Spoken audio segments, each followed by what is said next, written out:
loud explosions have been heard in parts of southwest Russia and occupied Crimea overnight. Russian officials say the border city of Belgorod, where 25 people were killed on Saturday, came under attack again, as well as Sevastopol in Crimea, where a Ukrainian missile was downed. In recent days, the aerial war between Russia and Ukraine has intensified. Ukrainian President Volodymyr Zelensky says Russia used some 300 missiles and 200 drones over 5 days. Russia launched its biggest aerial bombardment of the invasion late last week, killing more than 40 people. Ukrainian forces responded with the attack on Belgorod, in which more than 100 people were also injured. More blasts were reported in Belgorod overnight into Wednesday, with the governor of the region saying several drones had been destroyed.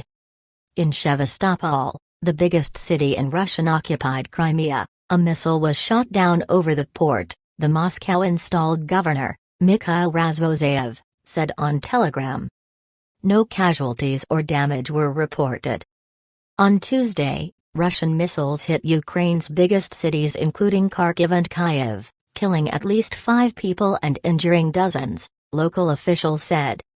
One person was also reported killed in a Ukrainian attack on Belgorod. Those attacks came after Russian President Vladimir Putin vowed to step up strikes in response to recent attacks by Ukraine. In his nightly address on Tuesday, Mr. Zelensky said Russia had fired almost 100 missiles of various types that day.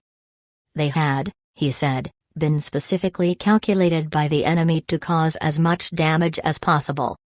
Speaking to the BBC later, the Ukrainian ambassador to the U.S., Oksana Markarova, said Russia's recent bombardment was not something that came as a surprise, but that for Ukraine to win the war they needed more weapons to respond and just clearly send a message to Russia that they should stop.